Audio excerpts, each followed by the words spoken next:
Culture. Who wrote Indian civilisation and culture, यानी कि Indian civilisation and culture को किसने लिखा। तो वैसे इंडियन सिविलाइजेशन एंड कल्चर यानी कि जो प्रोज सेक्शन है और पोएट्री सेक्शन है उसका जो ऑथर्स नेम है यानी कि राइटर्स नेम है उसका ट्रिक के माध्यम से हम उसका वीडियो बना चुके हैं, तो आप उसको देख सकते हैं। तो यहाँ पे जो है who wrote Indian civilisation and culture, तो इसका जो राइट आंसर हो जाएगा वो हो जाएगा M.K. गांधी, यानी कि मोहनदास करमचंद गांधी, कहने का मतलब महात्मा गांधी। चलिए नेक्स्ट क्वेश्चन की ओर बढ़ते हैं। नेक्स्ट क्वेश्चन कह रहा है what were the chief weapons of Gandhi ji. Gandhi ji का जो प्रमुख हथियार था, चीफ वेपन्स था, वो क्या था। तो ऑप्शन जैसा कि देख पा रहे हैं गन्स, नाइफ, लाठी, ट्रूथ एंड नॉन वायलेंस। तो जैसे कि जानते हैं जो गांधी जी सत्य और अहिंसा के पुजारी थे, तो कहने का मतलब गांधी जी का जो चीफ वेपन्स था वो था ट्रूथ एंड नॉन वायलेंस, सत्य एवं अहिंसा। चलिए नेक्स्ट क्वेश्चन की ओर बढ़ जाते हैं। नेक्स्ट क्वेश्चन कर रहा है Indian people are charged of being, यानी कि इंडियन पीपल को, भारतीय लोगों को चार्ज किया जाता है, आरोप लगाया जाता है भारतीय लोगों पर क्या होने का। तो भारतीय लोगों पर अनसिविलाइज्ड होने का चार्ज लगाया जाता है, कहने का मतलब आरोप लगाया जाता है। अनसिविलाइज्ड यानी कि असभ्य होने का आरोप लगाया जाता है भारतीय लोगों पर। नेक्स्ट क्वेश्चन देख लेते हैं क्या कह रहा है। नेक्स्ट है Mahatma Gandhi was dash in 1948। Mahatma Gandhi was dash in 1948। Mahatma Gandhi को 1948 में क्या कर दिया गया था, उसको शहीद कर दिया गया था, यानी उसकी हत्या कर दी गई थी। तो उसके लिए जो भी पॉपुलर आदमी होते हैं उसके लिए न किल यूज़ किया था ना मर्डर्ड, उसके लिए होता है असैसिनेट। तो यहाँ पे हो जाएगा महात्मा गांधी वॉज असैसिनेटेड इन 1948। चलिए देख लेते हैं आगे क्या कर रहा है। नेक्स्ट है Pharaohs were the rulers of which ancient country. Pharaohs were the rulers of which ancient country, यानी फ्राउज जो है वो कौन से प्राचीन देश के रूलर थे यानी कि शासक थे। तो फ्राउज जो है वो इजिप्ट के शासक थे। इजिप्ट को हिंदी में मिस्र बोलते हैं, इंग्लिश में इजिप्ट बोलते हैं, ध्यान रखिएगा। चलिए नेक्स्ट देख लेते हैं क्या कह रहा है। नेक्स्ट में कह रहा है who is restless bird according to the author. Author के अनुसार, ऑथर के अकॉर्डिंग, राइटर के अकॉर्डिंग इनमें से कौन सा रेस्टलेस बर्ड है, यानी कि उसको कभी भी चैन नहीं मिलता है। तो इंडिया, अमेरिका, माइंड या हैन। तो यहाँ पे हो जाएगा माइंड, यानी कि माइंड को कभी भी वो रेस्ट नहीं करता, कहने का मतलब वो उसको जितना वो पाएगा और उतना ही उसकी चाहत बढ़ जाएगी। तो ये इसको रेस्टलेस बर्ड कहा गया है, माइंड को। नेक्स्ट देख लेते हैं क्या कह रहा है। कह रहा है India's glory is that it is dash. India का ये गर्व है, ग्लोरी है, गौरव है, जो ये क्या है, इमूवेबल है। कहने का मतलब इंडियन सिविलाइजेशन, ये भारतीय जो सभ्यता है वो इमूवेबल है, यानी कि चेंज नहीं होता है। वो वेस्टर्न सिविलाइजेशन को देख करके चेंज नहीं होता, ये क्या है, इमूवेबल है।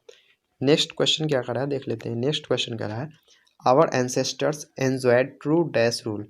हमारे एंसेस्टर्स, पूर्वज जो है वो डैश रूल अपनाए थे, एंजॉय किए थे, तो ट्रू होम रूल, ध्यान रखेंगे। नेक्स्ट है dash is largely a mental condition. इनमें से कौन सा एक मेंटल कंडीशन है। तो यहाँ पे हो जाएगा ऑप्शन नंबर ए, यानी कि सेटिस्फैक्शन। सेटिस्फैक्शन क्या है, एक मेंटल कंडीशन है। कहने का मतलब अगर आप अंदर से खुश रहेंगे तो बाहर भी खुश रहेंगे। अगर अंदर से आपको खुशी नहीं है तो आप बाहर कितना दिखावा कर लें, आप खुश नहीं रह पाएंगे। तो satisfaction is largely a mental condition. अगला कह रहा है dash is known as the father of the nation, यानी कि फादर ऑफ द नेशन, राष्ट्रपिता या फिर बाबू किसको कहा जाता है, तो महात्मा गांधी जी को। A number option right answer हो जाएगा। नेक्स्ट कह रहा है the European are becoming slave of dash. European जो है, यूरोपियन वो गुलाम होते जा रहे हैं किसका, तो मटेरियल्स का, यानी कि सामानों का गुलाम होते जा रहे हैं। कहने का मतलब वो अपने से मेहनत नहीं करना चाहते हैं, सिर्फ जो भी मटेरियल्स है उसका यूज़ करते हैं। तो the European are becoming slave of materials. 12 number question कह रहा है Gibbon, Gibbon is associated with. तो जैसा कि फराउस वो इजिप्ट के शासक थे, तो गिबन जो है वो एसोसिएटेड है इटली से, यानी कि option number D right answer हो जाएगा। Next the rulers of Egypt, यानी कि मिस्र के रूलर्स को, शासक को क्या कहा जाता है, तो जैसे कि हम लोग देख चुके थे ऑप्शन नंबर डी फ्राउस। तो काफ़ी इंपॉर्टेंट क्वेश्चन है, ध्यान रखेंगे इसको। अगला who have to remodel their outlook, किसको अपने आउटलुक को रीमॉडल करने की ज़रूरत है? तो यह है यूरोपियंस को अपने आउटलुक को रीमॉडल करने की ज़रूरत है। नेक्स्ट है this is her beauty here the term her stands for, यानी कि दिस इज़ हर ब्यूटी में यहाँ पे जो टर्म हर आया है, वर्ड जो हर आया है, ये किसके लिए आया है? तो ये जो आया है ऑप्शन नंबर सी यानी कि इंडिया के लिए आया है। नेक्स्ट क्या है? The people of Europe was inspired by dash and dash writers. People of Europe यानी कि यूरोप के लोग जो है वो इंस्पायर्ड थे, प्रेरित थे डैश एंड डैश राइटर से। तो ऑप्शन नंबर ए यानी कि ग्रीक एंड रोमन राइटर्स। अगला क्वेश्चन करा Indian civilisation and culture is oblique an. Indian civilisation and culture क्या है? तो इंडियन सिविलाइजेशन एंड कल्चर एक ऐसे है, यानी कि ऑप्शन नंबर बी इसका राइट आंसर होगा। ऐसे है, क्या है? ऐसे। तो नेक्स्ट क्वेश्चन की ओर बढ़ते हैं। नेक्स्ट क्वेश्चन क्या कह रहा है? नेक्स्ट कह रहा है our ancestors did not invent machines because our ancestors did not invent machines because, यानी कि हम लोगों का जो एंसेस्टर्स है, हमारे पूर्वज, वो इन्वेंट नहीं किए, मशीन इन्वेंट नहीं किए। क्यों नहीं किए? तो ये इसलिए नहीं किए क्योंकि उससे हम लोग क्या हो जाते हैं? लेज़ी हो जाते हैं, जैसा कि यूरोपियन सिविलाइजेशन के लोग हुए हैं। तो this would have made us lazy, यानी कि मशीन्स हम लोगों को लेज़ी बना देता, इसलिए नहीं किए थे। तो अगर वीडियो अच्छा लगे तो वीडियो को लाइक, शेयर और चैनल को सब्सक्राइब ज़रूर कर लीजिएगा। नेक्स्ट क्वेश्चन करा the invention of dash proved the milestone in our development. The invention यानी कि किस चीज़ का आविष्कार हमारे विकास में मील का पत्थर साबित हुआ? तो किस चीज़ का? तो फायर का। Option number C right answer होगा। फायर का विकास जो है, फायर का जो इन्वेंशन है, आविष्कार, ये हमारे हमारे विकास में माइलस्टोन यानी कि मील का पत्थर साबित हुआ। अगला क्वेश्चन कर रहा है the sentence after all this is something in Hinduism that has kept it alive up till now. यानी कि ये जो सेंटेंस है after all this is something in Hinduism, यानी कि हिंदुइज्म में कुछ तो है जो अब तक इसको जीवित रखा है, ये किससे लिया गया है? तो ये लिया गया है इंडियन सिविलाइजेशन एंड कल्चर से। नेक्स्ट है who dominated Indian politics from 1915 to 1948, यानी कि किसने 1915 से 1948 तक अपने आप को इंडियन पॉलिटिक्स में समर्पित कर दिया? तो यहाँ पे राइट आंसर हो जाएगा ऑप्शन नंबर बी यानी कि महात्मा गांधी जी। महात्मा गांधी जी 1915 में कहाँ से आए? साउथ अफ्रीका से आए, साउथ अफ्रीका से। और 1916 में साबरमती आश्रम का जो है स्थापना की, और 1917 में जो है वो वेस्ट चंपारण आए। तो कहने का मतलब 1915 से 1948 को गांधी युग कहते हैं। तो गांधी एरा बोला जाता है इसको। तो यानी कि गांधी जी जो है 1915 से 1948 तक अपने आप को समर्पित कर दिए इंडियन पॉलिटिक्स में। नेक्स्ट है simple living and high thinking is the base of dash civilisation. Simple living यानी कि साधारण रहन सहन, और हाई थिंकिंग उच्च विचार, उच्च सोच, ये किस सिविलाइजेशन का बेस है, आधार है? तो यह है इंडियन सिविलाइजेशन का। नेक्स्ट है dash was a spiritual leader than a politician. कौन जो है एक स्पिरिचुअल लीडर है, एक पॉलिटिशियन से ज़्यादा, एक राजनेता से ज़्यादा एक स्पिरिचुअल लीडर है? तो वह है महात्मा गांधी, यानी कि मोहनदास करमचंद गांधी, एम के गांधी जी। नेक्स्ट है काफ़ी इंपॉर्टेंट क्वेश्चन है, कह रहा है माई एक्सपेरिमेंट विद ट्रूथ, ये जो है किसके द्वारा लिखा गया है? तो इसके लेखक हैं महात्मा गांधी जी। अगला क्वेश्चन कर रहा है the world famous Attic civilisation is in, यानी कि दुनिया का मशहूर जो एटिक सिविलाइजेशन है वो कहाँ पे है? तो वो है ग्रीस में। कहाँ पे है? ग्रीस, यानी कि option number A right answer होगा।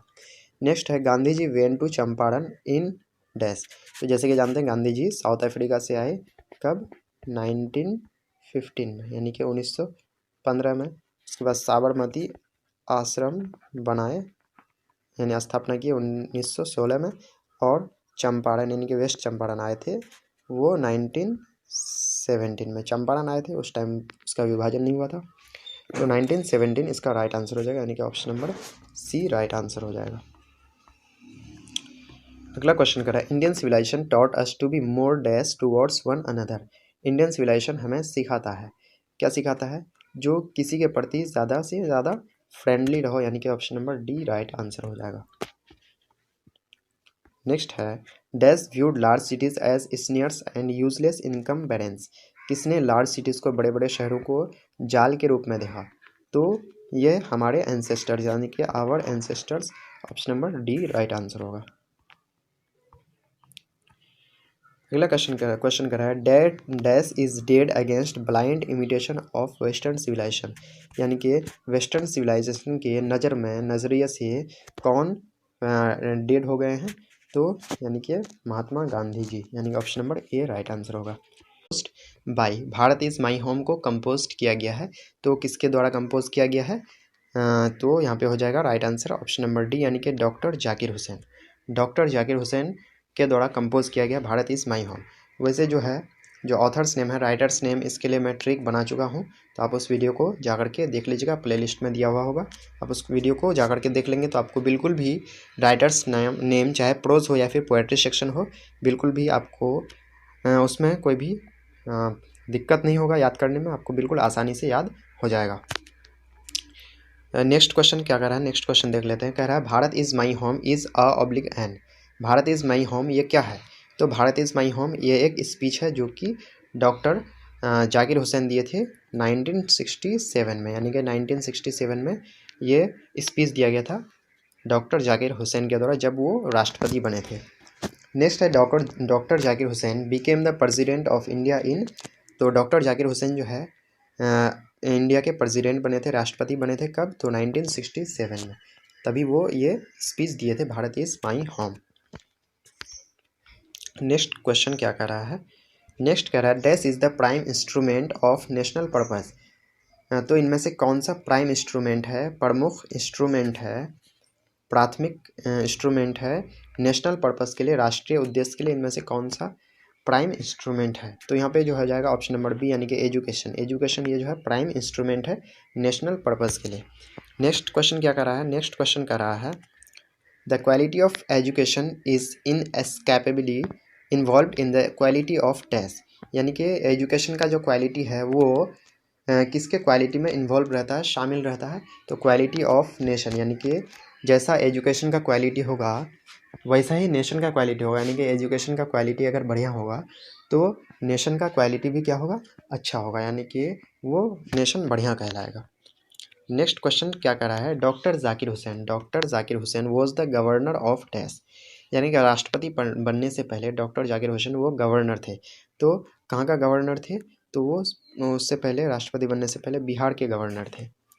चलिए नेक्स्ट क्वेश्चन क्या कर रहा है? नेक्स्ट क्वेश्चन कह रहा है doctor Zakir Hussain feels greatly obliged to the people of dash. Doctor Zakir Hussain जो है वो महसूस करते थे बहुत ही ज़्यादा आभार, बहुत ही ज़्यादा शुक्र गुजार थे, कहाँ के लोगों का? तो क्योंकि वो इंडिया के थे, तो इंडिया के लोगों का, यानी कि option number C right answer हो जाएगा। नेक्स्ट है which nation has been called the young state of an ancient people. यानी कौन से नेशन को, कौन से राष्ट्र को कहा जाता है young state of ancient people, यानी कि प्राचीन पीपल का, प्राचीन लोगों का यंग स्टेट कहा जाता है? कौन से राष्ट्र को? तो कहा जाता है ऑप्शन नंबर सी इंडिया को। नेक्स्ट क्वेश्चन काफ़ी इंपॉर्टेंट क्वेश्चन है। कह रहा है doctor Zakir Hussain was born in. Doctor Zakir Hussain वो बॉर्न हुए थे, तो जैसे कि ऑप्शन देख पा रहे हैं, तो 1967 में तो वो स्पीच दिए थे और राष्ट्रपति बने थे। तो यहाँ पे हो जाएगा ऑप्शन नंबर डी, यानी कि 1897। Option number D 1897। तो कहाँ हुए थे? तो ये ध्यान रखना, हैदराबाद में। कहाँ पे? हैदराबाद में उसकी पैदाइश हुई थी, यानी कि वो बॉर्न हुए थे 1897। Doctor Zakir Hussain was born in 1897। Next है doctor Zakir Hussain delivered his speech in. तो वो जो है डिलीवर किए थे, यानी कि भारत इज़ माई होम जो स्पीच है उसको किए दिए थे कब? 1967 में, जब वो राष्ट्रपति बने थे। नेक्स्ट है dash was the role model of doctor Zakir Hussain. Dash was the role model of doctor Zakir Hussain, यानी कि कौन जो है रोल मॉडल थे डॉक्टर जाकिर हुसैन का?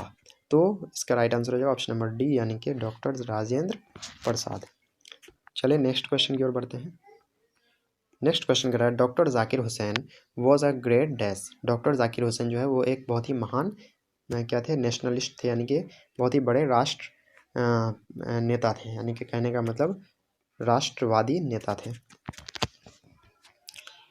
नेक्स्ट कह रहा है who has taken the oath of loyalty to the constitution of India. किसने कॉन्स्टिट्यूशन ऑफ इंडिया के प्रति वफादारी का ओथ लिया, यानी कि शपथ लिया, तो यह है doctor Zakir Hussain. Option number B right answer होगा। नेक्स्ट क्वेश्चन कह रहा है that brought a lot of erudition and wealth of knowledge to the presidency. यानी कि कौन जब प्रेसिडेंट बने, यानी कि राष्ट्रपति बने, तो बहुत ही ज़्यादा वो एरुडेशन लाए, यानी कि ज्ञान लाए अपने प्रेसिडेंसी में। तो इसका राइट आंसर होगा ऑप्शन नंबर बी, यानी कि डॉक्टर राधा कृष्णन। अगे who said the past is not dead and static, it is alive and dynamic. किसने कहा जो पास्ट वो डेड नहीं हुआ है और वो स्थिर नहीं है, बल्कि वो जीवित है और गतिशील है। तो ये कहते हैं डॉक्टर जाकिर हुसैन, क्योंकि हम लोग पास्ट से बहुत सारी चीज़ सीखते हैं, इसलिए उसको डेड और स्टैटिक नहीं कहा जा सकता है, बल्कि वो अलाइव एंड डायनेमिक है। तो कह रहा a pinch of snuff has been written by, a pinch of snuff has been written by. तो 4 ऑप्शन जैसा कि दिया हुआ है, तो इसका जो राइट आंसर हो जाएगा, तो पिन से हम लोग याद रखे थे पिंचर, यानी कि कार जो हो गया था वो पिंचर हो गया था। कहने का मतलब हो गया अ पिंच ऑफ स्नफ के राइटर हो जाएंगे मनोहर मालगांवकर। नेक्स्ट क्वेश्चन क्या करा देख लेते हैं। नेक्स्ट है Nanu Kaka came to Delhi for dash days. Nanu Kaka जो है वो दिल्ली जो आए थे वो कितने दिनों के लिए आए थे, तो यहाँ पे जो इसका राइट आंसर हो जाएगा वो हो जाएगा 2 और 3 डेज, यानी कि ऑप्शन नंबर ए इसका राइट आंसर होगा। 2 और 3 डेज के लिए आए थे दिल्ली। नेक्स्ट है मालगांवकर इज़ लिविंग इन, यानी कि मनोहर मालगांवकर जो थे वो कहाँ के रहने वाले थे, कहाँ रहते थे, तो वो रहते थे दिल्ली में, यानी कि option number D right answer होगा दिल्ली। तो चलिए नेक्स्ट क्वेश्चन की ओर बढ़ते हैं। अगला क्वेश्चन कह रहा है Nanu Kaka had taken a ticket of which class. Nanu Kaka जो है वो किस क्लास के ट्रेन के किस क्लास का टिकट लिए थे, तो ध्यान देना है दोस्तों, वो लिए थे 3rd क्लास का, यानी कि 3rd क्लास का टिकट लिए थे, लेकिन वो आए थे 2nd क्लास से। तो ध्यान रखेंगे 3rd क्लास का टिकट लिए थे लेकिन आए थे 2nd क्लास से। नेक्स्ट है who has come to stay with the narrator for 2 और 3 डेज। तो जैसे कि जानते हैं वो 2 और 3 डेज के लिए दिल्ली गए थे नानू काका, तो कौन नरेटर यानी कि लेखक के घर में लेखक के साथ रहने के लिए आए थे, तो कौन आए थे, नानू काका। चलिए नेक्स्ट क्वेश्चन की ओर बढ़ते हैं। अगला क्वेश्चन कह रहा है Nanu Kaka gave a dash rupee note to the dhobi. यानी कि नानू काका जो है वो कितना रुपये का नोट दिए थे धोबी को, तो धोबी को जो दिए थे वो 2 रुपीज़ नोट दिए थे, यानी कि 2 रुपये का नोट दिए थे। नेक्स्ट है Nanu Kaka was standing in the doorway of which carriage. Nanu Kaka जो है ट्रेन के किस कैरेज के डोरवे के पास खड़े थे, तो जैसे कि जानते हैं 3rd क्लास का वो टिकट लिए थे, लेकिन वो 2nd क्लास में से आए थे, यानी कि 2nd क्लास राइट आंसर होगा। नेक्स्ट क्वेश्चन की ओर बढ़ते हैं। नेक्स्ट क्वेश्चन कर रहा है a pinch of snuff, a pinch of snuff is a oblique an, यानी अ पिंच ऑफ स्नफ क्या है, तो अ पिंच ऑफ स्नफ ध्यान रखना एक शॉर्ट स्टोरी है। कैसा स्टोरी है, एक शॉर्ट स्टोरी है। Next a pinch of snuff is a dash story, a pinch of snuff is a dash story. तो ध्यान रखना a pinch of snuff is a humorous story, यानी कि हास्यास्पद, कहने का मतलब हंसाने वाली एक कहानी है, शॉर्ट छोटी कहानी है। चलिए नेक्स्ट क्वेश्चन की ओर बढ़ते हैं। अगला बोल रहा है the portfolio of the minister is, यानी कि मिनिस्टर मंत्री का जो विभाग था, पोर्टफोलियो था, वो कौन सा विभाग था, तो वो था ऑप्शन नंबर डी, यानी कि वेलफेयर, कल्याण विभाग में था। नेक्स्ट है Nanu Kaka was wearing a, नानू काका क्या पहने हुए थे, तो ध्यान रखना ब्लैक कोट पहने हुए थे, ब्लैक कोट यानी कि काला कोट पहने हुए थे नानू काका, ध्यान रखना है इसको। चलिए हम लोग नेक्स्ट क्वेश्चन की ओर बढ़ते हैं। नेक्स्ट है Ratiram was the son of Lala. Ratiram जो है वो किसके सन थे, रतिराम जो है वो किसके सन थे, तो Lala Sohan Lal, option number C right answer होगा, इसको ध्यान रखेंगे। नेक्स्ट क्वेश्चन की ओर बढ़ते हैं। नेक्स्ट है Nanu Kaka was installed in dash. नानू काका को इंस्टॉल किया गया था, शिफ्ट किया गया था, कहाँ पे उसको रखा गया था, तो नरेटर्स रूम में, यानी कि लेखक के रूम में रखा गया था नानू काका को। नेक्स्ट है Nanu Kaka was the dash of narrator's mother. Nanu Kaka narrator के माँ का क्या था, तो उसका भाई था, यानी कि ऑप्शन नंबर सी हो जाएगा। नानू काका जो है वो नरेटर यानी लेखक की माँ का भाई था। कहने का मतलब नानू काका जो है लेखक का मामा था।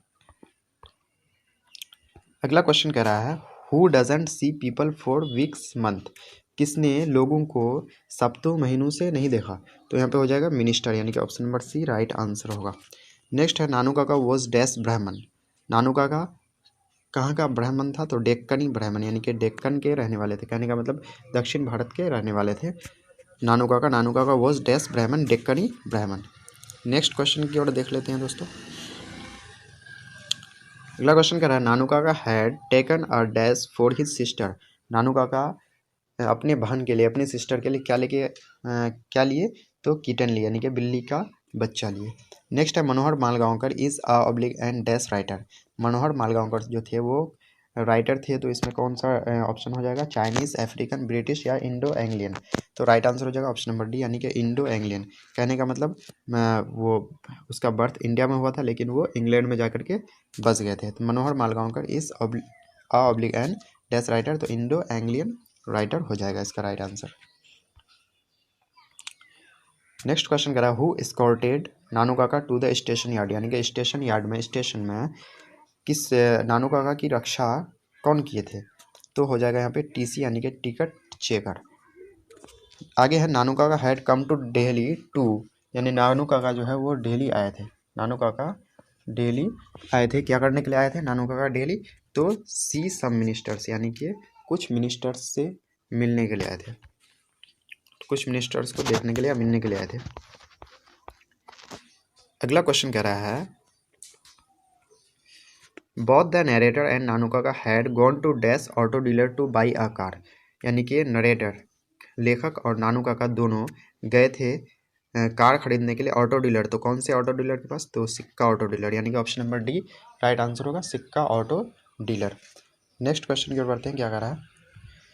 नेक्स्ट क्वेश्चन कर रहा है Nanu Kaka took out his cheque book and wrote a cheque for dash rupees, Nanu Kaka जो है अपने चेक बुक को निकाला और उसमें कितने रुपए का चेक लिखा। तो option number A right answer होगा, यानी कि 1000 रुपीज़ का, 1000 रुपये का चेक लिखे।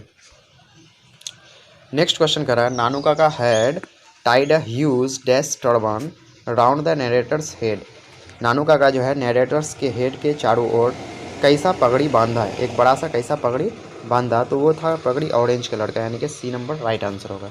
नेक्स्ट है the narrator was dash, narrator जो है वो लेखक जो है वो क्या थे। तो option number D right answer होगा, अंडर सेक्रेटरी ऑन प्रोबेशन, यानी कि अंडर सेक्रेटरी ऑन प्रोबेशन, पर्यवेक्षा में अपर सचिव थे।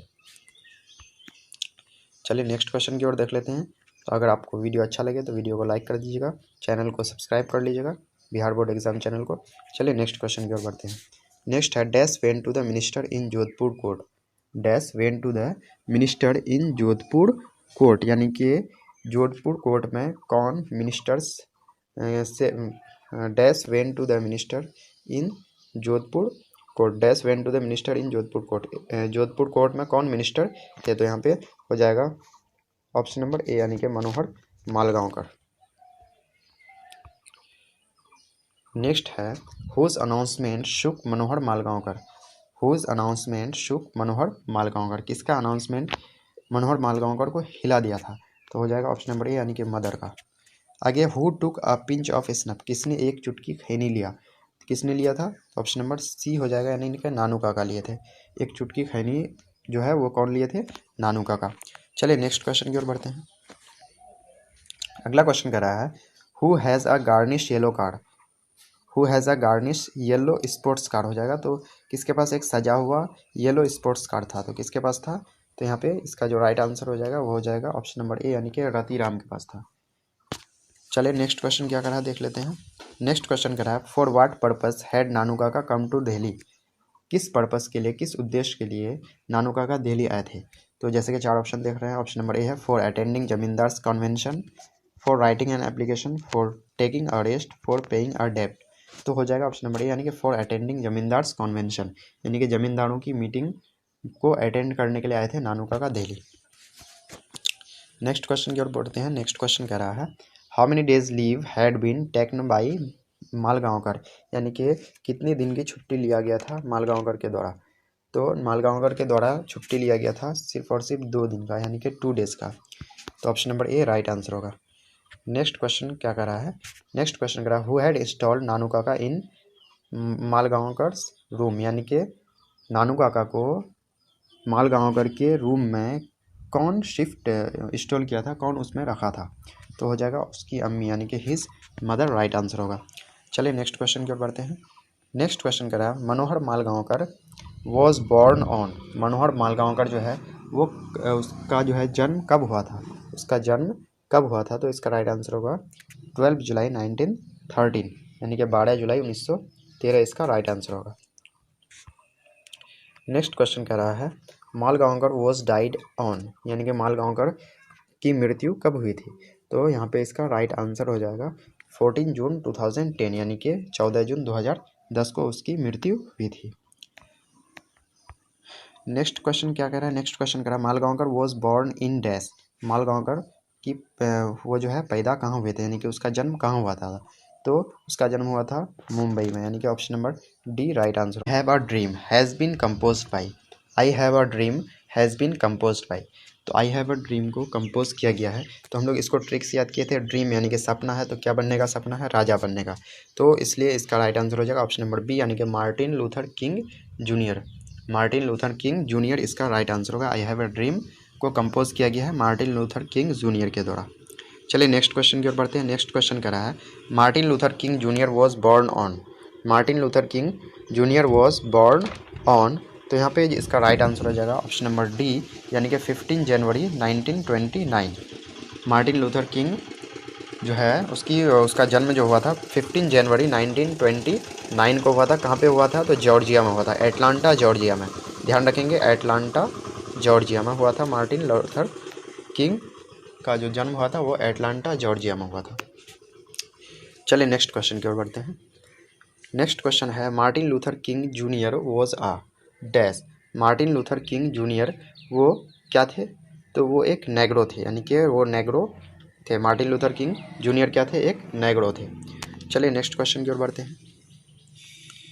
नेक्स्ट क्वेश्चन है Martin Luther King belong to dash, Martin Luther King जो है वो कहाँ से बिलोंग करते थे, तो वो यूएसए से बिलोंग करते थे, यानी कि यूनाइटेड स्टेट्स ऑफ अमेरिका से बिलोंग करते थे। नेक्स्ट है to which state does he want to see as a developed state, किस स्टेट को वो डेवलप्ड स्टेट देखना चाहते थे, यानी कि बिल्कुल विकसित राज्य देखना चाहते थे। तो वो देखना चाहते थे अलबामा को, अलबामा को वो जो है वो डेवलप्ड स्टेट देखना चाहते थे। नेक्स्ट कह रहा है dash is a desert state of the USA, dash is the desert state of the USA. तो ध्यान रखना है मिसिसिपी एक डेजर्ट स्टेट है यूएसए का, यूएसए का जो डेजर्ट स्टेट है वह है मिसिसिपी, यानी कि यहाँ पे रेगिस्तान है। नेक्स्ट है मार्टिन लूथर किंग जूनियर है dash children, Martin Luther King junior को कितने बच्चे थे, तो इनको 4 यानी कि 4 चिल्ड्रेन थे। नेक्स्ट है dash was a great orator, कौन एक बहुत ही महान वक्ता थे, बहुत ही बड़े वक्ता थे, तो कौन थे, Martin Luther King junior. Option number A right answer होगा। नेक्स्ट क्वेश्चन देख लेते हैं दोस्तों। नेक्स्ट क्वेश्चन क्या कर रहा है, नेक्स्ट क्वेश्चन कह रहा है Martin Luther King junior was assassinated in which year, यानी कि मार्टिन लूथर किंग की हत्या कर दी गई, उसको शहीद कर दिया गया, कब उसको शहीद किया गया, तो हो जाएगा ऑप्शन नंबर सी, यानी कि 1968 को उनकी हत्या कर दी गई। नेक्स्ट है Martin Luther King junior got the Nobel prize in, Martin Luther King junior को नोबेल प्राइज़ कब दिया गया, मार्टिन लूथर किंग जूनियर को नोबेल प्राइज़ कब दिया गया, तो यहाँ पे इनको दिया गया था 1964 में, यानी कि option number D right answer होगा। मार्टिन लूथर किंग को नोबेल प्राइज़ 1964 में दिया गया था, कब दिया गया था, 1964 में। मार्टिन लूथर किंग को नोबेल प्राइज़ 1964 में, इसको ज़रूर ध्यान रखेंगे। चलिए नेक्स्ट क्वेश्चन की ओर बढ़ते हैं हम लोग। नेक्स्ट क्वेश्चन क्या है Martin Luther King junior got the Nobel prize in which field, Martin Luther king को किस फील्ड में नोबेल प्राइज़ दिया गया था, तो मार्टिन लूथर किंग को पीस के फील्ड में, यानी कि शांति के फील्ड में नोबेल प्राइज़ दिया गया था। तो ध्यान रखना है नोबेल प्राइज़ टोटल 6 फील्ड में दिया जाता है। चलिए नेक्स्ट क्वेश्चन क्या करा देख लेते हैं। आगे आई have a dream is a dash delivered by Martin Luther King junior, I have a dream क्या है जो मार्टिन लूथर किंग जिसको संबोधित किए थे। तो एक स्पीच है, तो जहाँ पे भी डिलीवर आएगा यानी कि वो किसको डिलीवर कर रहे हैं, तो स्पीच को। आगे, after how many years the Negro is still not free, यानी कि कितने सालों बाद भी नेग्रो फ्री नहीं है, आज़ाद नहीं है। तो option number A right answer होगा, यानी कि 100 ईयर्स, यानी कि 100 साल बाद भी नेग्रो आज़ाद नहीं है। तो आपके बुक में ध्यान रखना है, वहाँ पे दिया हुआ है 5 स्कोर, 5 स्कोर, यानी कि ध्यान रखना एक स्कोर में 20 ईयर्स होते हैं। तो 5 स्कोर यानी कि 25 से कितना हो जाएगा, 100 ईयर्स। तो ध्यान रखना है इसको। चलिए नेक्स्ट क्वेश्चन की ओर बढ़ते हैं। Martin Luther King junior believed in, Martin Luther King junior वो बिलीव करते थे, विश्वास रखते थे किसमें, तो ऑप्शन नंबर ए यानी कि रेशियल इक्वलिटी, यानी कि जातीय समानता में वो विश्वास रखते थे। जबकि वो नापसंद करते थे रेशियल डिस्क्रिमिनेशन के, यानी कि जातीय विविधता को वो क्या करते थे, डिसलाइक करते थे। चलिए नेक्स्ट क्वेश्चन की ओर बढ़ते हैं।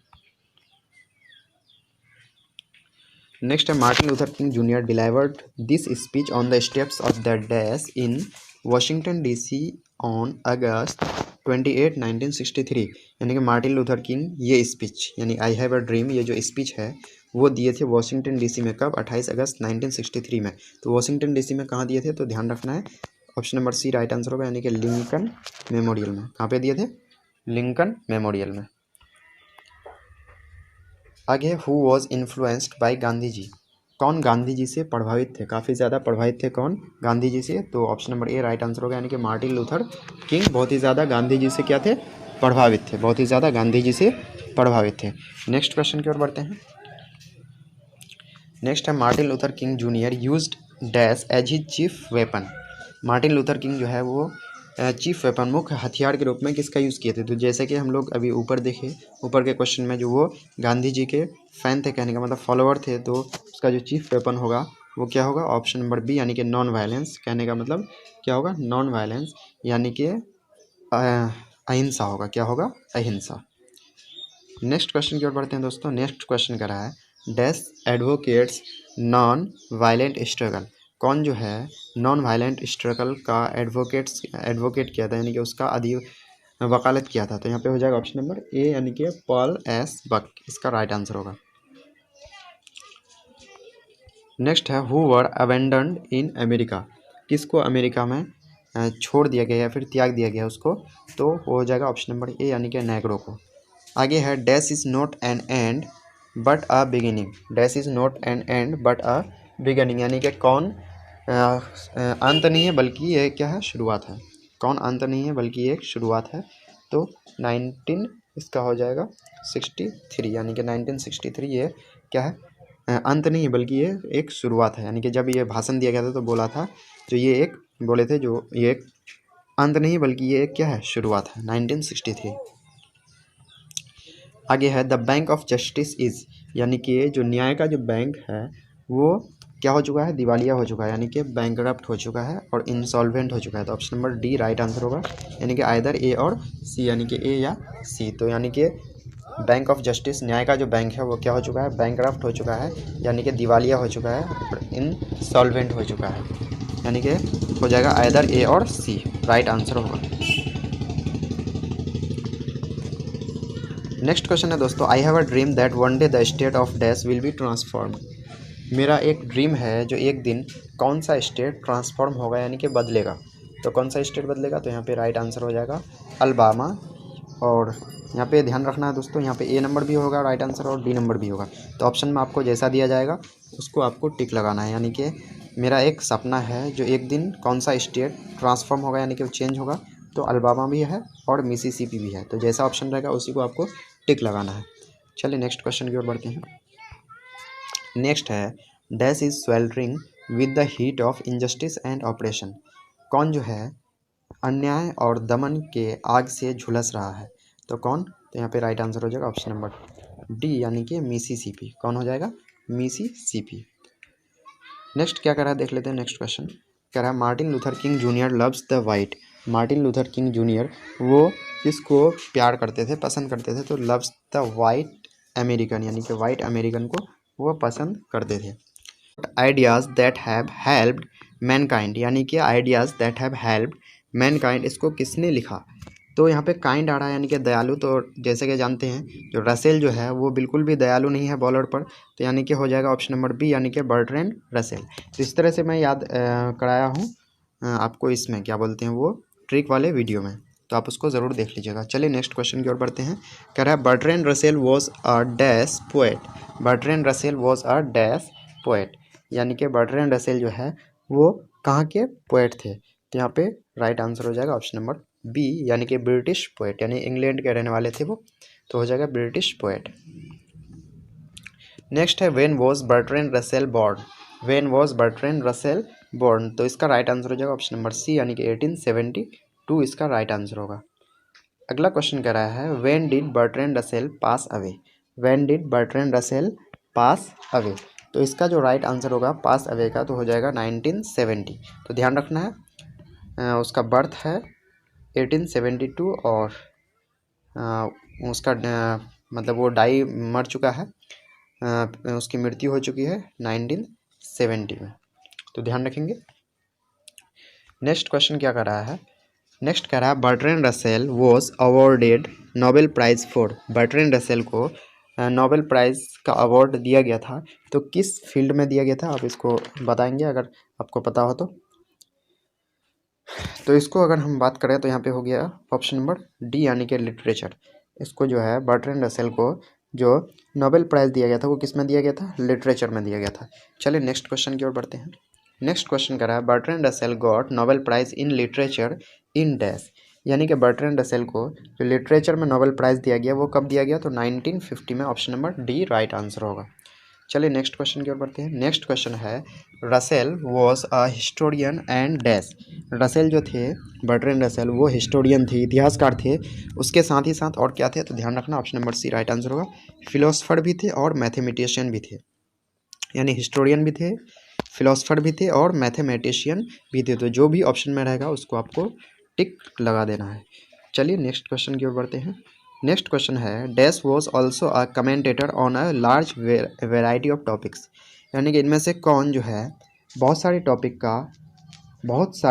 का कमेंटेटर थे, यानी कि उस पर बोलने वाले थे, वक्ता थे। तो यहाँ पे हो जाएगा ऑप्शन नंबर सी यानी कि बर्ट्रैंड रसेल इसका राइट आंसर होगा।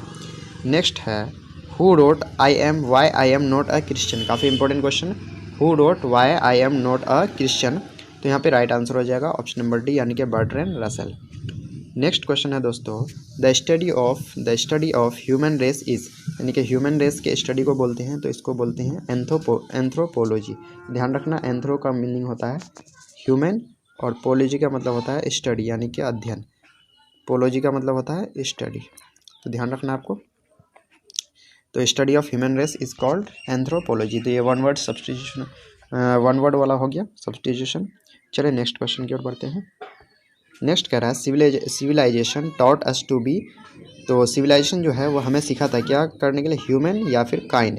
तो जो भी ऑप्शन में रहेगा उसको टिक आउट कर देना, यानी कि टिक लगा देना, civilisation taught us to be human या काइंड। आगे हु आर होमोसेपियंस, तो होमोसेपियंस कौन है, तो ह्यूमन, यानी कि ह्यूमन को होमोसेपियंस भी कहा जाता है और होमोसेपियंस ह्यूमन की ही एक प्रजाति है।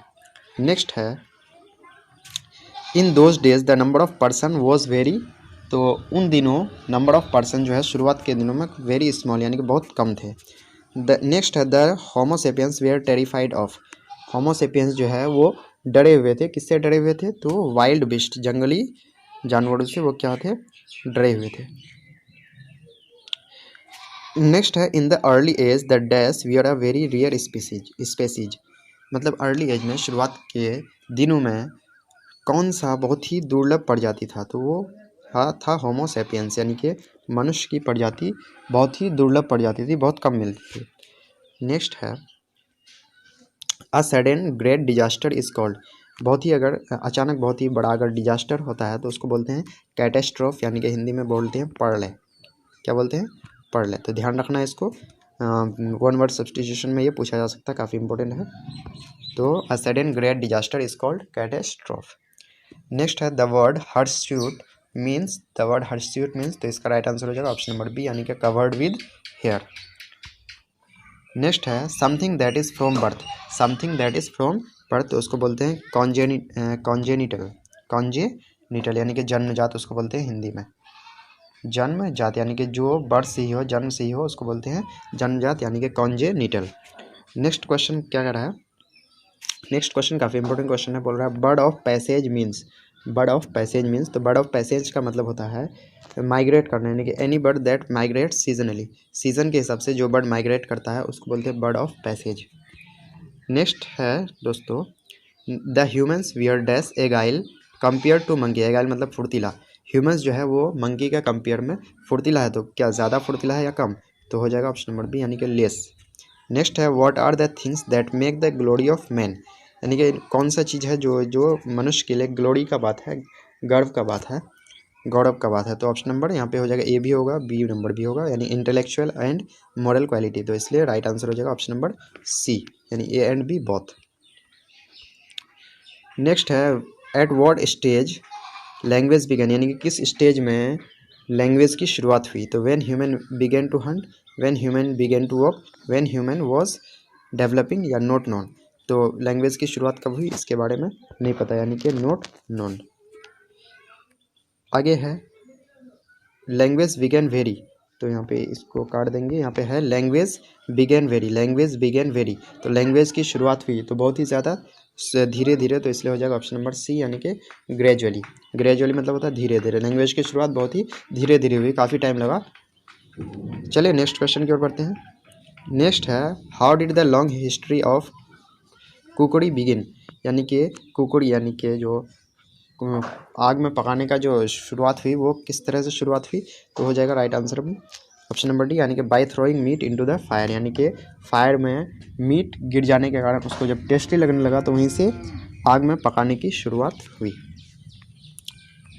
नेक्स्ट है the last of the great pre historic inventions was the art, यानी कि प्री हिस्टोरिक प्राग ऐतिहासिक जो इन्वेंशन है उसमें लास्ट इन्वेंशन क्या है, तो आर्ट ऑफ राइटिंग, यानी कि लिखने की कला। नेक्स्ट क्वेश्चन है दोस्तों which creatures die of hunger in large number during the winter, यानी कि कौन सा जो क्रिएचर्स है, प्राणी है, वो विंटर सीजन में भूख के कारण मर जाते हैं, तो वो हो जाएगा इसका right answer option number A यानी कि बर्ड, क्योंकि वो बर्ड क्या कर जाते हैं, माइग्रेट कर जाते हैं, इसलिए विंटर में एक जगह से दूसरी जगह। तो दोस्तों यहाँ पे पहला क्वेश्चन है the artist has been written by, the artist has been written by, तो यहाँ पे 4 ऑप्शन दिया हुआ है जैसे कि आप देख पा रहे हैं, तो कौन सा राइट आंसर हो जाएगा, तो आर्टिस्ट यानी कि आर्टिस्ट, तो कैसा आर्टिस्ट है, नया है, यानी कि इसमें नया कहीं पे आएगा, तो ऑप्शन नंबर सी यानी कि शिगा नोया हो जाएगा। चलिए नेक्स्ट क्वेश्चन की ओर बढ़ते हैं। नेक्स्ट क्वेश्चन है the artist is about a talented dash boy, the artist जो है ये एक टैलेंटेड बॉय के बारे में है, तो वो टैलेंटेड बॉय कहाँ के थे, तो वो थे जैपनीज़, यानी कि option number D right answer होगा। नेक्स्ट क्वेश्चन की ओर बढ़ते हैं। नेक्स्ट क्वेश्चन कह रहा है when was Shiga Noah born, Shiga Naoya जो है कब उसकी पैदाइश हुई, उसका जन्म कब हुआ, तो इसका राइट आंसर हो जाएगा ऑप्शन नंबर डी यानी कि 1883 को, 1883 को उसकी पैदाइश हुई थी, उसका जन्म हुआ था। नेक्स्ट है when did Shiga Naoya die, यानी कि शिगा नोया की मृत्यु कब हुई थी, तो इसका राइट आंसर हो जाएगा ऑप्शन नंबर बी यानी कि 1971। चलिए नेक्स्ट क्वेश्चन की ओर बढ़ते हैं।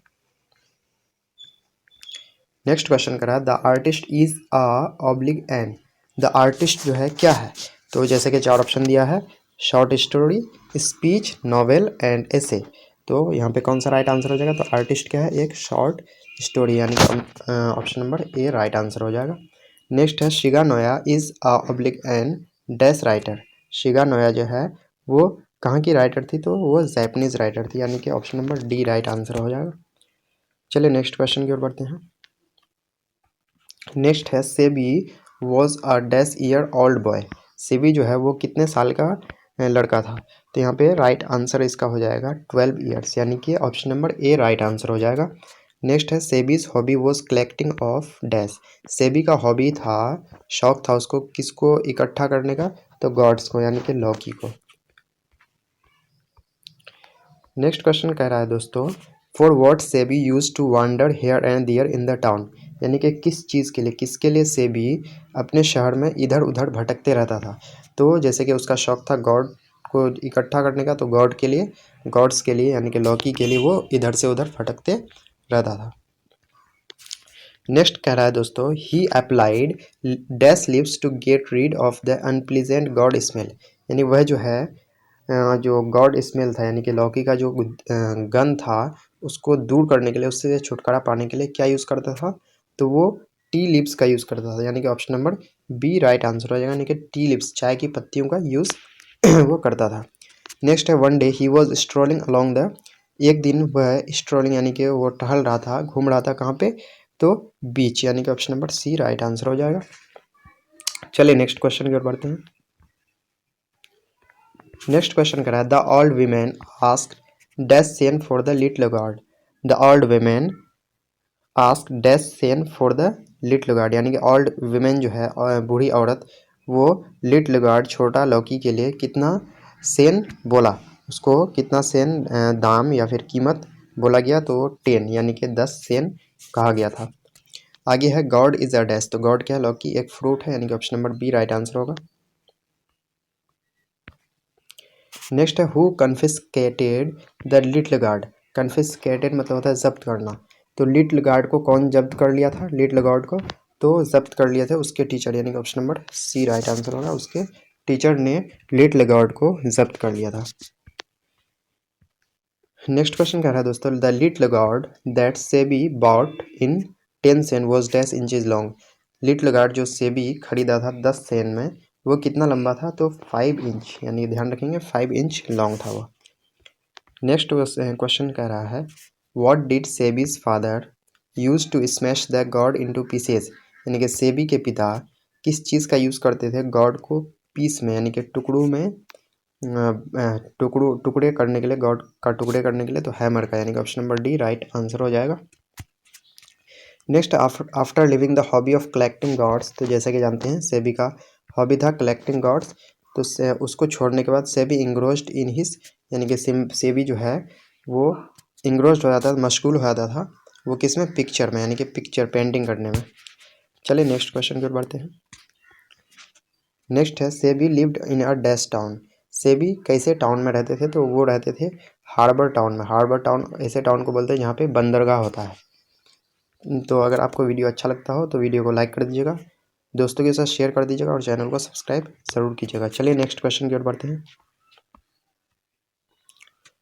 नेक्स्ट है, SEBI was studying in a dash school. SEBI was studying in a dash school. तो कैसे स्कूल में पढ़ाई करते थे वो? तो प्राइमरी स्कूल, यानी कि option number A right answer होगा। नेक्स्ट क्वेश्चन है दोस्तों, नेक्स्ट है, what amount did the curio dealer पे for the confiscated God.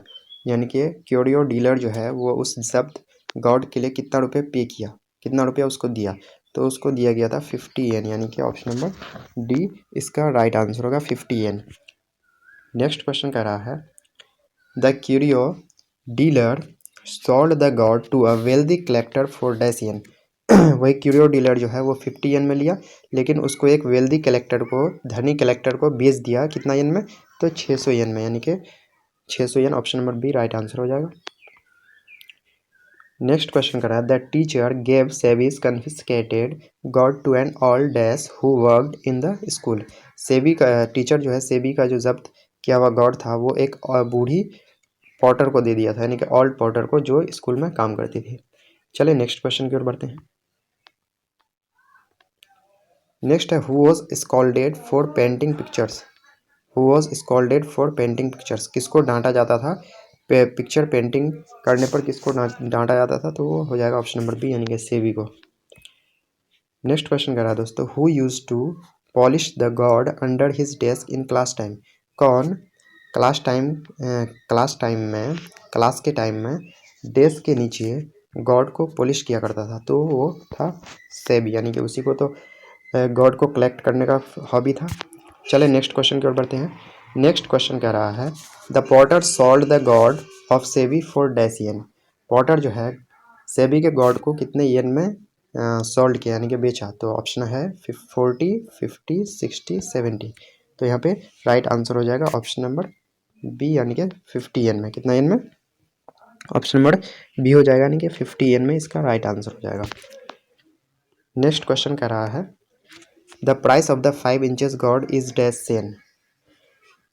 The price of the 5 inches God is dash Sen. 5 inches God का जो है प्राइस वो कितना था, तो वो था 10 सेंट, यानी कि ऑप्शन नंबर ए इसका राइट आंसर होगा। नेक्स्ट क्वेश्चन की ओर बढ़ते हैं। क्या करा नेक्स्ट क्वेश्चन? नेक्स्ट क्वेश्चन करा the word drama comes from dash word. Word जो है ड्रामा ये कौन से वर्ड से आया है, तो ग्रीक वर्ड से, यानी कि यूनानी वर्ड से आया है। नेक्स्ट क्वेश्चन कह रहा है दोस्तों, who is the main character of the artist. The artist का मेन कैरेक्टर कौन है, तो जैसे कि हम लोगों को पता चल गया होगा कौन है, सेबी है। नेक्स्ट है you are an idiot, you are an idiot shouted, किसने चिल्लाया तुम एक बेवकूफ़ हो, तो उसके टीचर ने, यानी कि ऑप्शन नंबर ए इसका राइट आंसर होगा। नेक्स्ट है Seibei's father worked at dash shop, Seibei के पिता कैसे शॉप में वर्क करते थे, तो option number C right answer होगा, यानी कि कारपेंटर शॉप में। नेक्स्ट है one day Seibei was caught red handed by his teacher, तो कौन से टीचर के द्वारा सेबी को रंगे हाथों पकड़ा गया था, तो एथिक्स टीचर, यानी कि option number D right answer होगा। नेक्स्ट है the teacher became very dash with SEBI for neglecting his studies, teacher जो है किसको बहुत ज़्यादा डांटा क्योंकि वो पढ़ाई में ध्यान नहीं देते थे, तो काफ़ी एंग्री हो गया था टीचर उससे। तो जैसे कि पहला क्वेश्चन देख पा रहे हैं, a child is born has been penned by, a child is born उसको पेंड किया गया है किसके द्वारा, तो इसको ट्रिक के द्वारा बताए थे, जो बॉर्न, बॉर्न मतलब जन्म लेना, तो जन्म, जन्म ऐसे कुछ आएगा, तो ऑप्शन नंबर बी में आ रहा है जर्म, यानी कि जर्मेन ग्रियर। नेक्स्ट क्वेश्चन की ओर बढ़ते हैं। नेक्स्ट क्वेश्चन कह रहा है Germaine Greer is a oblique an dash writer, Germaine Greer जो है वो कहाँ की राइटर थी, राइटर थे, तो हो जाएगा ऑप्शन नंबर बी, यानी कि ऑस्ट्रेलियन राइटर थे वो। नेक्स्ट है Germaine Greer was born in, Germain Greer जो है वो कब, उसकी उसका जो जन्म हुआ था वो कब हुआ था, तो 1939 में, यानी कि option number D right answer होगा। नेक्स्ट क्वेश्चन है Germaine Greer was born in, Germain Greer जो है उसका जन्म कहाँ हुआ था, तो जैसे कि जानते हैं जो ऑस्ट्रेलिया में हुआ था, लेकिन ऑस्ट्रेलिया में कहाँ पे हुआ था, तो ऑस्ट्रेलिया में हो जाएगा मेलबॉर्न, यानी कि option number C right answer होगा, मेलबॉर्न। नेक्स्ट क्वेश्चन की ओर बढ़ते हैं दोस्तों। नेक्स्ट है Germaine Greer was born and educated in, तो जर्मन ग्रियर जैसे कि जानते हैं जो जहाँ जन्म, कहाँ पे जन्म हुआ उसका, तो ऑस्ट्रेलिया में, तो वहीं पे जन्म हुआ उसका और वहीं पे वो एजुकेशन पाया, यानी कि एजुकेशन भी वहीं पे लिया, यानी कि option number D right answer हो जाएगा, ऑस्ट्रेलिया। नेक्स्ट क्वेश्चन है दोस्तों, नेक्स्ट क्वेश्चन कह रहा है a child is born has been taken from one of her books, यानी कि अ चाइल्ड इज़ बॉर्न जो है वो इनमें से उनके कौन से बुक्स में से अ चाइल्ड इज़ बॉर्न को लिया गया है, तो option number A right answer है, यानी कि सेक्स एंड डेस्टिनी, इससे अ चाइल्ड इज़ बॉर्न को लिया गया है, तो काफ़ी इंपॉर्टेंट क्वेश्चन है, ध्यान रखेंगे। नेक्स्ट है branch of medicine concern with birth of children, branch of medicine concern with birth of children, यानी कि चिल्ड्रेन के बर्थ से संबंधित जो मेडिसिन का ब्रांच है उसको क्या बोलते हैं, तो उसको बोलते हैं ऑब्स्टेट्रिक्स, यानी कि प्रसूति विज्ञान बोलते हैं हिंदी में उसको, इंग्लिश में बोलते हैं ऑब्स्टेट्रिक्स। चलिए नेक्स्ट क्वेश्चन की ओर बढ़ते हैं। नेक्स्ट है in Bangladesh dash is a kind of fairy tales, in Bangladesh dash is a kind of fairy tales, Bangladesh में इनमें से कौन एक फेयरी टेल्स परियों की कहानी का टाइप है, काइंड है, तो यहाँ पे हो जाएगा ऑप्शन नंबर सी, यानी कि रूपथौका। नेक्स्ट क्वेश्चन है दोस्तों, रूपथौका इज़ टोल्ड बाय, तो जैसे कि एक फेयरी टेल परियों की कहानी है, तो ये किसके द्वारा कहा गया, तो मदर के द्वारा।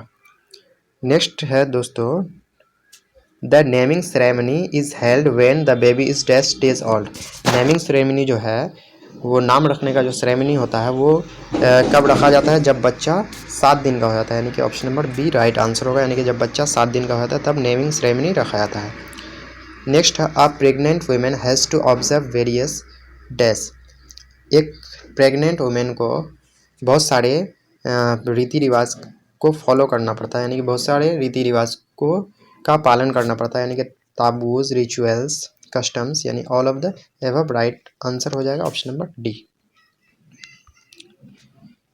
नेक्स्ट है a pregnant women in a dash society does not feel that she is alone, यानी कि एक प्रेग्नेंट वुमेन कैसी सोसाइटी में, कैसे समाज में वो अपने आप को अकेला महसूस नहीं करती है, तो वो हो जाएगा ट्रेडिशनल सोसाइटी। ट्रेडिशनल सोसाइटी ऐसा सोसाइटी जिसमें मतलब वो उसका दादा दादी भी हो, चाचा चाची भी हो, तो उसको बोलते हैं ट्रेडिशनल सोसाइटी। नेक्स्ट क्वेश्चन है दोस्तों, in dash children under the age of 5 और 6 are looked after by the whole family. यानी कि कहाँ पे जो बच्चा 5 साल या फिर 6 साल का हो जाता है, 5 साल या 6 साल के होने तक वहाँ पे जिम्मेदारी रहती है उसको पालन पोषण करने का, उसकी देखभाल करने का पूरे फैमिली का।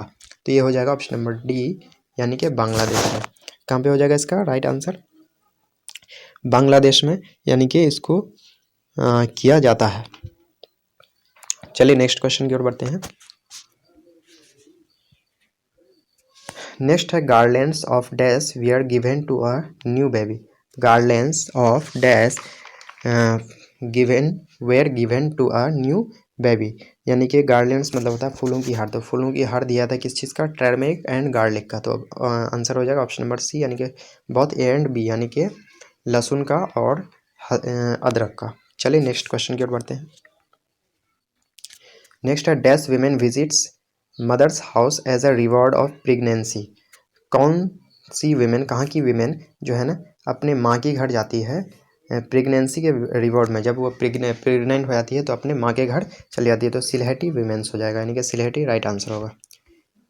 नेक्स्ट क्वेश्चन है the women visits her mother's house during pregnancy dash women. यानी कौन वीमेन प्रेगनेंसी के दौरान अपने माँ के घर जाती है? तो हो जाएगा ऑप्शन नंबर ए, यानी कि एन इंडियन। क्या हो जाएगा? An Indian. नेक्स्ट क्वेश्चन है Sylheti women and her child are given new dress on the dash day of the birth. Sylheti women और उसके बच्चे को न्यू ड्रेस दिया था। कब दिया था? जब बच्चा 7 दिन का हुआ था, यानी कि option number B right answer होगा। नेक्स्ट है act of making something stronger. यानी कि कोई चीज़ को मजबूत बनाने का जो एक्ट है, काम है, उसको वो कहा जाता है री इन्फोर्समेंट। ध्यान रखेंगे वन वर्ड सब्सटीट्यूशन में ये यूज़ होता है। Next that dash visited an enormous modern hospital for Bantu patients in Africa south Africa.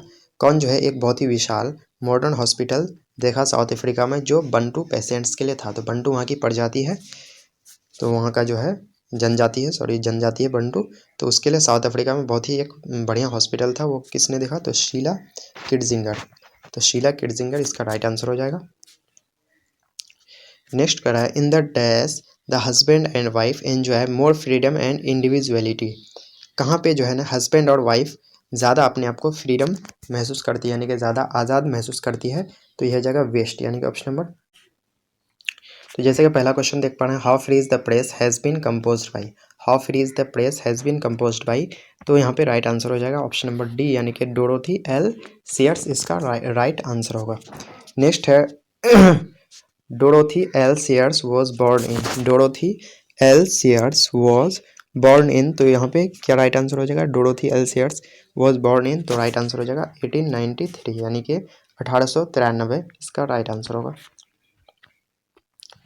Next है Dorothy L share was died in. Dorothy L share was died in, यानी कि उसकी मृत्यु कब हुई डोरोथी एल सेयर की? तो यहाँ पे राइट आंसर हो जाएगा 1957, यानी कि option number B right answer होगा। नेक्स्ट है how free is the press is a oblique an. How free is the press ये क्या है? यानी कि स्टोरी है, ऐसे है, स्पीच है, या फिर नन है। तो यहाँ पे हो जाएगा एक ऐसे, यानी कि ऐसे हो जाएगा। How free is the press एक क्या है? ऐसे है। नेक्स्ट है Dorothy L Sayers was dash. Dorothy L Sayers क्या थे? तो ऑप्शन है essayist, poet, playwright, all of the above. तो जैसे कि जानते हैं एसेइस्ट तो वो थे ही, पोएट भी थे और प्लेराइट भी थे, यानी कि गाना भी लिखने का काम करते थे। यहाँ यानी कि राइट आंसर हो जाएगा ऑप्शन नंबर डी, यानी कि ऑल ऑफ द अबव इसका राइट आंसर होगा। चलिए नेक्स्ट क्वेश्चन की ओर बढ़ते हैं। नेक्स्ट है Miss Sayers said she would write no more plays except on dash. Miss Sayers कहती थी जो वह अब किसी भी और दूसरे चीज़ पर प्लेस नहीं लिखेगी एक्सेप्ट ऑन, यानी कि किसको छोड़कर? तो option number A right answer होगा। नहीं, कमीशन के टॉपिक को छोड़कर बाकी किसी में वो प्लेस नहीं लिखेगी। नेक्स्ट क्वेश्चन कह रहा है Dorothy L Sayers important works are. Dorothy L Sayers का जो इम्पोर्टेंट वर्क है वो कौन कौन सा है? तो यहाँ पे हो जाएगा clouds of witness, unnatural death, 9 tailors, यानी ये तीनों है तो हो जाएगा ऑल ऑफ द अबव, इसका राइट आंसर होगा। चलिए नेक्स्ट क्वेश्चन की ओर बढ़ते हैं। नेक्स्ट क्वेश्चन है dash has power to make और ब्रेक। किसके अंदर ये पावर है जो वो बना भी सकता है और बिगाड़ भी सकता है? तो यह है मीडिया के पास। Option number B right answer होगा। चलिए नेक्स्ट क्वेश्चन की ओर बढ़ते हैं। नेक्स्ट क्वेश्चन कर रहा है dash contribute to the revenue of the newspaper. Dash contribute to the revenue of the newspaper, यानी कि न्यूज़पेपर का जो रेवेन्यू आता है वो किससे आता है? तो एडवर्टाइज़र से आता है, यानी कि एडवर्टाइज़र उसमें एडवर्टाइजमेंट करता है जिससे न्यूज़पेपर का रेवेन्यू आता है। नेक्स्ट है dash is called a watch dog of democracy. का काफ़ी इंपॉर्टेंट क्वेश्चन है। किसको डेमोक्रेसी का वॉच डॉग यानी कि देखभाल करने वाला कहा जाता है? तो ये कहा जाता है प्रेस को, यानी कि मीडिया को, प्रेस को, एक ही चीज़ है। चलिए नेक्स्ट क्वेश्चन की ओर बढ़ते हैं। नेक्स्ट क्वेश्चन है freedom of press means free from interference और सेंसरशिप ऑफ द डैश, यानी कि प्रेस का फ्रीडम का कहने का मतलब है जो वो किसी के भी सेंसरशिप और इंटरफेरेंस, यानी कि गवर्नमेंट के, सरकार के सेंसरशिप से, सरकार की बंदी से वो क्या हो? फ्री हो, यानी कि सरकार उस पर रोक नहीं लगा सकती है। तो freedom of press means free from interference और सेंसरशिप ऑफ द गवर्नमेंट, यानी कि यहाँ पे हो जाएगा सरकार के हस्तक्षेप से वो क्या हो? बिल्कुल ही आज़ाद हो। नेक्स्ट क्वेश्चन की ओर बढ़ते हैं। नेक्स्ट क्वेश्चन कह रहा है without a free press there can be no dash, यानी कि अगर प्रेस फ्री जहाँ पे नहीं रहेगा तो वहाँ पे कोई भी फ्री पीपल भी नहीं हो सकता है, क्योंकि प्रेस फ्री रहेगा तभी पीपल फ्री हो पाएगा, अपने जो है बातों को सरकार तक पहुँचा पाएगा।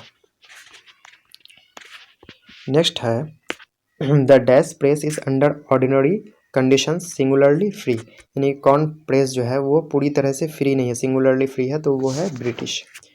चलिए नेक्स्ट क्वेश्चन की ओर बढ़ते हैं। नेक्स्ट क्वेश्चन है who among these was one of the first women to graduate from Oxford University. काफ़ी इंपॉर्टेंट क्वेश्चन। इनमें से कौन पहली वीमेन थी जो ऑक्सफोर्ड यूनिवर्सिटी से ग्रेजुएट की थी? तो यहाँ पे हो जाएगा ऑप्शन नंबर डी, यानी कि डोरोथी एल सीयर्स। ध्यान रखना कब की थी? तो 1915 में। नेक्स्ट क्वेश्चन क्या कह रहा है? नेक्स्ट क्वेश्चन कह रहा है censorship must be impose during. हाँ, ध्यान रखना है सेंसरशिप उसको इम्पोज किया जा सकता है, लागू किया जा सकता है कब? जब इमरजेंसी हो या फिर वॉर हो, यानी कि राइट आंसर हो जाएगा option number D, both B and C. जब इमरजेंसी हो या फिर वॉर हो तो उस वक्त सेंसरशिप उसको क्या किया जा सकता है? इम्पोज किया जा सकता है। नेक्स्ट है the policy of suppressing publication of any item, यानी कि कोई भी आइटम के पब्लिकेशन को रुकवाने की पॉलिसी क्या कहलाता है? वो कहलाता है सेंसरशिप, यानी कि option number B right answer होगा। नेक्स्ट क्वेश्चन है who assume that readers can be made to believe anything. कौन ऐसा एज्यूम करता था जो रीडर्स जो है वो कोई भी चीज़ पर बिलीव कर लेते हैं? तो वो हो जाएगा ऑप्शन नंबर ए, यानी कि Hitler and Northcliffe. Hitler and Northcliffe. Next question है दोस्तों proprietor of the newspaper has dash. तो जो भी न्यूज़पेपर का जो प्रोपराइटर होते हैं उसका क्या होता है? एक पर्सनल इंटरेस्ट होता है, यानी कि option number B right answer होगा। नेक्स्ट क्वेश्चन है the editorial policy of a popular daily is control by. जो पॉपुलर डेली न्यूज़ पेपर है उसका जो एडिटोरियल पॉलिसी है उसको कंट्रोल किया जाता है तो दो चीफ फैक्टर्स के द्वारा। तो अगर आपको वीडियो अच्छा लगता हो तो वीडियो को लाइक करके बिहार बोर्ड एग्जाम चैनल को जरूर सब्सक्राइब करके बेल आइकन को प्रेस कर दीजिएगा। चलिए नेक्स्ट क्वेश्चन की ओर बढ़ते हैं। नेक्स्ट है dash are careful not to antagonise the press. Dash are careful not to antagonise the press. कौन जो है प्रेस से बिल्कुल सावधान रहता है, प्रेस से दुश्मनी मोल नहीं लेता है? तो कौन? Politician. Option number A right answer होगा। Who is the master, the people or the state. Who is the master, the people or the state, यानी कि कौन मास्टर है? द पीपल, कौन मालिक है? पीपल या फिर स्टेट? तो जैसे हम लोग जानते हैं कौन मालिक कौन होता है? पीपल होता है, यानी कि पीपल के ही अंदर सारी शक्ति होती है। नेक्स्ट है who is the master of the state. State का जो है मालिक कौन होता है? तो होता है पीपल, यानी कि option number C right answer होगा।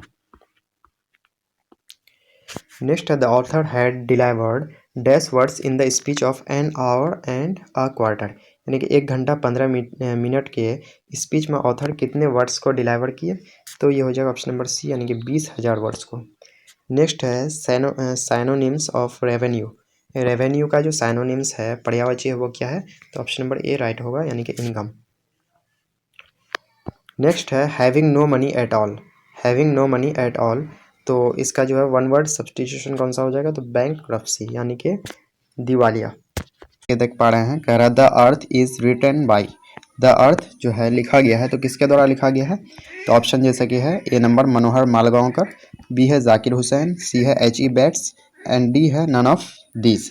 तो द अर्थ जो है लिखा गया है वो है ऑप्शन नंबर सी, यानी कि एच ई बेट्स के द्वारा, तो इसका राइट आंसर हो जाएगा ऑप्शन नंबर सी।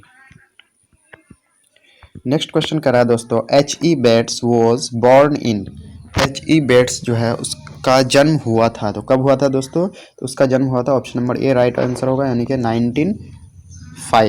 1905, यानी कि 1905 में उसका जन्म हुआ था, 1905 में। नेक्स्ट है H E Bates died in, यानी कि एच ई बेट्स की मृत्यु हुई थी, तो कब हुई थी, तो यहाँ पे राइट आंसर हो जाएगा ऑप्शन नंबर सी, यानी कि 1974 इसका राइट आंसर होगा, यानी कि option number C right answer होगा। चलिए नेक्स्ट क्वेश्चन की ओर बढ़ते हैं। नेक्स्ट क्वेश्चन कर रहा है H E Bates belong to, H E Bates जो है वो कहाँ से बिलोंग करते थे, तो एच ई बेट्स जो है वो बिलोंग करते थे इंग्लैंड से, यानी कि option number C right answer होगा, क्या हो जाएगा, इंग्लैंड से। चलिए नेक्स्ट क्वेश्चन की ओर बढ़ते हैं। नेक्स्ट क्वेश्चन है who among the writers worked for sometimes as a journalist, यानी कि इनमें से इन राइटर्स में से कौन कुछ समय के लिए जर्नलिस्ट पत्रकार वाला काम किया था, तो यहाँ पे राइट आंसर हो जाएगा ऑप्शन नंबर बी, यानी कि एच ई बेट्स। चलिए नेक्स्ट क्वेश्चन की ओर बढ़ते हैं। नेक्स्ट क्वेश्चन कर रहा है H E Bates important works is oblique are, यानी एच ई बेट्स का इंपॉर्टेंट वर्क जो है वो कौन कौन सा है, तो यहाँ पे जैसे ऑप्शन दिया हुआ है, तो option number A the jacaranda tree, option number B है द स्कारलेट स्वॉर्ड, और सी नंबर में है the darling birds of May, और डी में है ऑल ऑफ द एबव, तो यहाँ पे राइट आंसर हो जाएगा ऑप्शन नंबर डी, यानी कि ऑल ऑफ द एबव। तो एच ई बेट्स का इंपॉर्टेंट वर्क इनमें से सभी है। चलिए नेक्स्ट क्वेश्चन की ओर बढ़ते हैं। नेक्स्ट क्वेश्चन कर रहा है H E Bates first novel was published when he was only dash year old, H E Bates का पहला नॉवेल जो है वो पब्लिश हुआ जब वो सिर्फ और सिर्फ कितने वर्ष के थे, तो इसका राइट आंसर हो जाएगा ऑप्शन नंबर बी, यानी कि 20 ईयर्स ओल्ड, यानी कि जब वो 20 ईयर्स के थे, 21 साल के थे, तभी उसका फर्स्ट नॉवेल जो है वो पब्लिश हो चुका था। नेक्स्ट है the earth is a oblique an, तो द अर्थ क्या है, तो एक स्टोरी है, यानी कि option number B right answer हो जाएगा, द अर्थ क्या है, एक स्टोरी है। चलिए नेक्स्ट क्वेश्चन की ओर बढ़ते हैं। नेक्स्ट क्वेश्चन करा है Johnson was a poor, Johnson क्या थे, एक तो एक पुअर फार्मर थे, यानी कि option number B right answer होगा, एक पुअर फार्मर थे। नेक्स्ट है all that Johnson had the dash, तो all that Johnson had the earth, यानी कि जॉनसन के पास क्या था, एक क्या था, ज़मीन था। चलिए नेक्स्ट क्वेश्चन की ओर बढ़ते हैं। नेक्स्ट क्वेश्चन करा है Johnson had dash land, Johnson had dash land, Johnson के पास कितना लैंड था, तो यहाँ पे हो जाएगा ऑप्शन नंबर बी, यानी कि 4 एकड़ लैंड था, यानी कि 4 एकड़ ज़मीन था उसके पास। नेक्स्ट है who has a bonny brown mare, किसके पास एक घोड़ी था, तो यहाँ पे राइट आंसर हो जाएगा ऑप्शन नंबर ए, यानी कि जॉनसन के पास। नेक्स्ट क्वेश्चन करा है Benjai had left school at, Benjai had left school at, यानी कि बेंजाई जो है स्कूल छोड़ दिया था कितने साल के एज में, तो हो जाएगा option number B right answer, यानी कि 14 ईयर्स के एज में वो स्कूल छोड़ दिया था, यानी कि option number B right answer हो जाएगा। चलिए नेक्स्ट क्वेश्चन की ओर बढ़ते हैं। नेक्स्ट क्वेश्चन है Benjai got married to, Benjai जो है वो किससे शादी किया, तो option number B right answer होगा, यानी कि फ्लोरेंस से शादी किया, किससे शादी किया, फ्लोरेंस से। नेक्स्ट है Benjai married Florence at the age of dash, Benjai जो है वो फ्लोरेंस से शादी किया तो कितने साल के एज में, तो यहाँ पे राइट आंसर हो जाएगा ऑप्शन नंबर डी, यानी कि 40 ईयर्स एज में। बेंजाई जो है वो फ्लोरेंस से शादी किया 40 ईयर्स के एज में, यानी कि 40 साल के एज में वो उससे शादी किया। चलिए नेक्स्ट क्वेश्चन की ओर बढ़ते हैं। नेक्स्ट है who was the real owner of the land, who was the real owner of the land, यानी कि उस लैंड का, उस ज़मीन का जो रियल ऑनर था वो कौन था, यानी कि उस ज़मीन का रियल ऑनर जो है वो कौन था। तो जैसे कि ऑप्शन देख पा रहे हैं, बेंजाई है, सैंडर्स है, फ्लोरेंस है, उसके बाद जॉनसन है। तो यहाँ पे राइट आंसर कौन सा होगा, तो यहाँ पे राइट आंसर हो जाएगा ऑप्शन नंबर बी, यानी कि सैंडर्स। ऑप्शन नंबर बी हो जाएगा, यानी कि सैंडर्स इसका राइट आंसर होगा। Right answer option number B, यानी कि सैंडर्स हो जाएगा। जो लैंड का जो है असल में मालिक कौन था, वो सैंडर्स था। चलिए नेक्स्ट क्वेश्चन की ओर बढ़ते हैं। इन विच ऑक्यूपेशन डिड बेंजाई इन्वॉल्व, बेंजाई जो है किस कौन सा ऑक्यूपेशन में, कौन सा पेशा में इन्वॉल्व था। तो यहाँ पे हो जाएगा ऑप्शन नंबर डी, यानी कि हैन फार्मिंग। बेंजाई जो है वो हो जाएगा हैन फार्मिंग, यानी कि वो मुर्गी का फार्मिंग करता था, कारोबार करता था। Next, at first Benjai kept dash hens, यानी कि शुरुआत में बेंजाई के पास कितना हैन था। तो यहाँ पे राइट आंसर हो जाएगा ऑप्शन नंबर ए, यानी कि 10 to 12। यहाँ पे राइट आंसर होगा, यानी कि शुरुआत में उसके पास 10 से 12 ही मुर्गियाँ थीं। चलिए नेक्स्ट क्वेश्चन की ओर बढ़ते हैं। नेक्स्ट है, when Benjai took his passbook it had more than dash pounds, जब बेंजाई ने पासबुक लिया तो उसके खाते में, उसके अकाउंट में कितना पाउंड्स था। तो 230, यानी कि option number B right answer होगा। नेक्स्ट है, Benjai got his passbook at the age of, Benjai जो है अपना पासबुक पाया या लिया कितने साल के एज में। तो option number B right answer होगा, यानी कि 21 ईयर के एज में, 21 साल की एज में। नेक्स्ट क्वेश्चन कह रहा है, for many years Benjai's father had been a local, यानी कि कई सालों तक बेंजाई के पिता क्या थे, एक लोकल प्रीचर थे, यानी कि उपदेशक थे।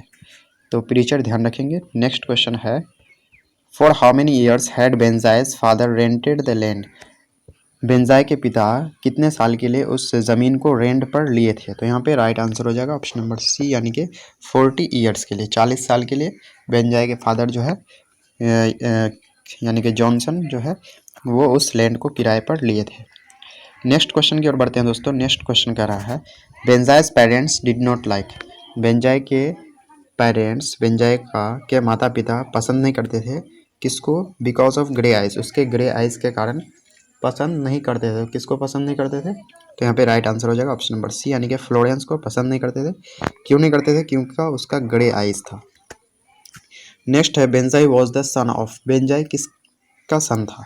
तो हो जाएगा ऑप्शन नंबर बी, यानी कि जॉनसन का। बेंजाई जो है वो जॉनसन का सन था, बेटा था। नेक्स्ट क्वेश्चन कर रहा है दोस्तों। नेक्स्ट क्वेश्चन कर रहा है, who said you are people on land, किसने कहा you are people on land. तो कहा था डॉक्टर ने। तो option number C right answer होगा। नेक्स्ट क्वेश्चन है दोस्तों, कह रहा है, dash is about a farmer Johnson and his son Benjai, कौन एक फार्मर जॉनसन और उसके बेटे बेंजाई के बारे में है। तो यहाँ पे जैसे कि देख पा रहे हैं, इस चैप्टर का नाम क्या है, तो द अर्थ है, यानी कि यहाँ पे option number B right answer होगा। तो दोस्तों यहाँ पे 27 नंबर क्वेश्चन है, a person who is weak in mind, एक आदमी जो दिमाग का कमज़ोर हो तो उसको बोलते हैं इम्बसील, यानी कि अल्प बुद्धि, अल्प बुद्धि बोलते हैं उसको। तो काफ़ी इंपॉर्टेंट क्वेश्चन है, वन वर्ड सब्सटीट्यूशन में ये यूज़ हो सकता है। तो दोस्तों यहाँ पे जैसे कि देख पा रहे हैं, बोल रहा है India through a traveller's eye has written by, यानी कि India through a traveller's eye, इस ये जो है लिखा गया है, किसके द्वारा लिखा गया है। तो यहाँ पे राइट आंसर हो जाएगा ऑप्शन नंबर सी, यानी कि Pearl S Buck, Pearl S Buck के द्वारा लिखा गया है, India through a traveller's eye. चलिए नेक्स्ट क्वेश्चन की ओर बढ़ते हैं। बोल रहा है, when was Pearl S Buck born, यानी कि पर्ल एस बक का जन्म कब हुआ। तो यहाँ पे राइट आंसर हो जाएगा ऑप्शन नंबर सी, यानी कि 1892। पर्ल एस बक का जो जन्म हुआ था वो 1892 को हुआ था। चलिए नेक्स्ट क्वेश्चन की ओर बढ़ते हैं। नेक्स्ट क्वेश्चन कर रहा है, Pearl S Buck died in which year, Pearl S Buck जो है वो किस साल उसकी मृत्यु हुई थी। तो यहाँ पे राइट आंसर हो जाएगा ऑप्शन नंबर डी, यानी कि 1973, यानी कि उसका जो है वो बॉर्न हुआ था 1892 में और उसकी डेथ हुई थी 1973 में, यानी कि ऑप्शन नंबर ये राइट आंसर हो जाएगा।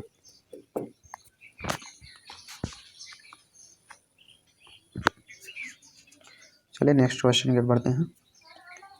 नेक्स्ट क्वेश्चन कर रहा है, Pearl S Buck won the Nobel prize for, Pearl S Buck won the Nobel prize for?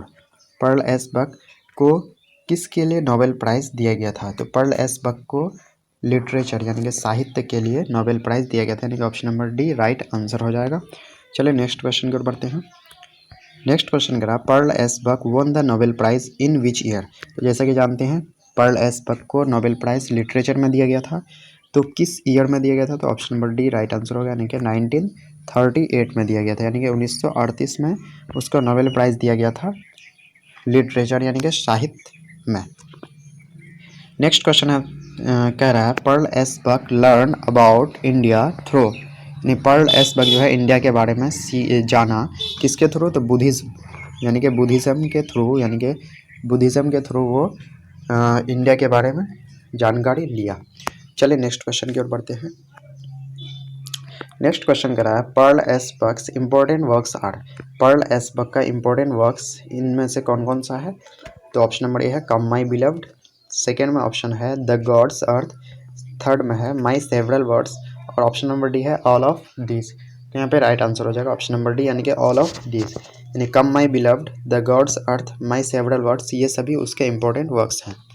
Next है शी वॉज रियर्ड इन, यानी कि रियर्ड मतलब होता है पलना बढ़ना या फिर पालन पोषण होना, तो उसका जो है पालन पोषण कहाँ पे हुआ था या वो पली बढ़ी कहाँ थी? तो यहाँ पे राइट आंसर हो जाएगा ऑप्शन नंबर बी, यानी कि चाइना में। पर्ल एस बक जो है वो चाइना में पली बढ़ी थी।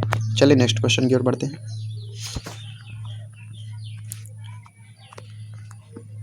नेक्स्ट क्वेश्चन है who was the active member of the house? यानी कि हाउस का एक्टिव मेंबर कौन था? तो उसका यंगर ब्रदर था, यानी कि option number C right answer होगा। नेक्स्ट है India through our traveller's eye is an inspiring, यानी India through our traveller's eye जो है ये एक इंस्पायरिंग क्या है, प्रेरित करने वाला ऐसे है, यानी कि option number A right answer होगा, ऐसे है। चलिए नेक्स्ट क्वेश्चन की ओर बढ़ते हैं, काफ़ी इंपॉर्टेंट क्वेश्चन है, ध्यान रखेंगे। नेक्स्ट है Pearl S Buck is a oblique and dash writer? Pearl S Buck जो है वो एक राइटर है, तो कहाँ की है? अमेरिकन, तो यानी कि अमेरिका की, तो option number B right answer हो जाएगा, यानी कि अमेरिकन राइटर है। क्या है? American writer. चलिए नेक्स्ट क्वेश्चन की ओर बढ़ते हैं। नेक्स्ट क्वेश्चन कह रहा है दोस्तों the president of the General Assembly of the UNO, यानी कि United Nations Organisation is a women of dash, यानी कि यूएनओ को जो है यूएनओ की जनरल असेंबली यानी महासभा का जो प्रेसिडेंट है वो कहाँ की एक महिला है? तो इंडिया की, यानी कि option number D right answer होगा। नेक्स्ट क्वेश्चन कर रहा है dash has pressed Indian people and their life? कौन जो है इंडियन पीपल भारतीय लोगों और उसके जीवन को की प्रशंसा की है, यानी कि उसकी तारीफ की है? तो यहाँ पे राइट आंसर हो जाएगा ऑप्शन नंबर बी, यानी कि Pearl S Buck. Next question की ओर बढ़ते हैं दोस्तों। नेक्स्ट क्वेश्चन कर रहा है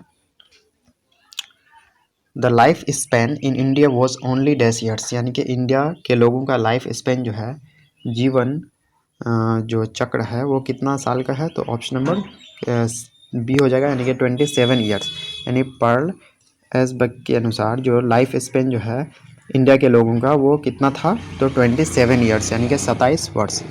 चलिए नेक्स्ट क्वेश्चन की ओर बढ़ते हैं। नेक्स्ट है who wrote come my beloved? किसने लिखा कम माई बिलव्ड? तो राइट आंसर हो जाएगा ऑप्शन नंबर ए, यानी कि Pearl S Buck. Pearl S Buck जो है वो कम माई बिलव्ड लिखे थे। किसने लिखा था? Pearl S Buck. Next question है Pearl S Buck had a oblique and dash family doctor? Pearl S Buck का के पास जो है एक फैमिली डॉक्टर था, तो वो कहाँ का था? तो इंडियन, यानी कि option number C right answer होगा, यानी कि Pearl S Buck had an Indian family doctor. चलिए नेक्स्ट क्वेश्चन की ओर बढ़ते हैं। नेक्स्ट है the great lesson that India had to teach the West is, यानी कि कौन सा ऐसा ग्रेट लेसन है, महान पाठ है, बड़ा पाठ है जो इंडिया को इंडिया वेस्ट को सीखना चाहिए, यानी कि पश्चिमी देशों को सीखना चाहिए इंडिया से, यानी कि इंडिया से ऐसा कौन सा ग्रेट लेसन है जो पश्चिमी देशों को सीखना चाहिए? तो option number B right answer होगा, यानी कि ह्यूमैनिटी, यानी कि उसको मानवता के बारे में इंडिया से सीखना चाहिए वेस्ट को, यानी कि पश्चिमी देशों को। चलिए नेक्स्ट क्वेश्चन की ओर बढ़ते हैं। नेक्स्ट क्वेश्चन कर रहा है the land between dash and dash was famished, यानी कि कहाँ और कहाँ के बीच का लैंड फैमिश्ड हो चुका था, यानी कि पूरा वहाँ पे अकाल पड़ चुका था, खेती बाड़ी कुछ भी नहीं हो रहा था। तो यहाँ पे राइट आंसर हो जाएगा ऑप्शन नंबर ए, यानी कि बॉम्बे एंड मद्रास। तो बॉम्बे का भी नाम है मुंबई एंड मद्रास का नाम आपका चेन्नई। क्या हो जाएगा? चेन्नई। यानी कि राइट आंसर हो जाएगा ऑप्शन नंबर ए, यानी कि बॉम्बे एंड मद्रास के बीच का लैंड जो है वो क्या हो चुका था, वहाँ पे अकाल पड़ चुका था। तो राइट आंसर हो जाएगा ऑप्शन नंबर ए। तो बॉम्बे का भी नाम है मुंबई और मद्रास का चेन्नई, ध्यान रखेंगे। नेक्स्ट क्वेश्चन है, Kashmir was invaded by dash barbarian invaders. Kashmir पर जो है वो आक्रमण कर लिया गया था, किसके द्वारा? तो वाइट बारबेरियन इन्वेडर्स, यानी कि option number A right answer होगा। नेक्स्ट क्वेश्चन कह रहा है, what does the word colour remind the writer of. यानी कि कलर जो वर्ड है इससे राइटर को किस चीज़ का याद आता था? तो इंडियन लाइफ, यानी कि भारतीय जीवन का याद आता था, किसको? राइटर को। नेक्स्ट क्वेश्चन है दोस्तों, who played a great role in exchange of Korean prisoners. यानी कि कोरियन प्रिजनर्स को, कोरियन जो प्रिजनर्स है उसको एक्सचेंज करने में, उसको छुटकारा दिलाने में किसने बहुत ही बड़ा रोल निभाया था? तो यहाँ पे राइट आंसर हो जाएगा ऑप्शन नंबर बी, यानी कि इंडियन जनरल ने। नेक्स्ट क्वेश्चन की ओर बढ़ते हैं दोस्तों। नेक्स्ट क्वेश्चन करा है, according to the author the Indians belong to the dash race. Author के अनुसार इंडियंस जो है वो डैश रेस से बिलोंग करते हैं। तो option number D right answer होगा, यानी कि कॉकेशन रेस से बिलोंग करते हैं। नेक्स्ट क्वेश्चन है, according to the author the main quality of a leader. यानी कि ऑथर के अनुसार जो कोई भी लीडर होता है उसका जो मेन क्वालिटी होता है, जो मुख्य गुण होता है वो क्या होता है? तो ऑप्शन नंबर है कम्युनलिज्म, सेल्फिश, डिसऑनेस्टी या सेल्फलेसनेस। तो option number D right answer हो जाएगा, यानी कि उसका जो सबसे मेन क्वालिटी होता है वो क्या होता है? सेल्फलेसनेस, यानी कि वो खुद के बारे में नहीं सोचता है। नेक्स्ट क्वेश्चन की ओर बढ़ते हैं। नेक्स्ट क्वेश्चन है, Pearl S Buck visited India to see the young intellectuals and the dash. Pearl S Buck जो है वो इंडिया को विजिट करने के लिए गया था, क्या करने के लिए? तो यंग, यानी कि यहाँ के युवा बुद्धिजीवियों को, और किसको देखने के लिए? तो पीजेंट्स को, यानी कि किसानों को। Option number C right answer होगा। A marriage proposal has penned by. A marriage proposal को पेन किया गया है, तो यहाँ पे राइट आंसर हो जाएगा ऑप्शन नंबर ए, यानी कि एंटन चेखव। नेक्स्ट क्वेश्चन है दोस्तों, Anton Chekhov was born in. Anton Chekhov जो है उसका जन्म हुआ था, तो जन्म कब हुआ था? तो राइट आंसर हो जाएगा ऑप्शन नंबर ए, यानी कि 1860 में एंटन चेखव का जन्म हुआ था। नेक्स्ट क्वेश्चन की ओर बढ़ते हैं दोस्तों। नेक्स्ट क्वेश्चन है, Anton Chekhov was died in. Anton Chekhov जो है वो उसकी मृत्यु हुई थी, तो उसकी मृत्यु कब हुई थी? तो option number D right answer हो जाएगा, यानी कि 1904 में, यानी कि 1904 में उसकी मृत्यु हुई थी एंटन चेखव की। तो ध्यान रखेंगे दोस्तों। चलिए नेक्स्ट क्वेश्चन की ओर बढ़ते हैं। Next, Anton Chekhov was and dash writer.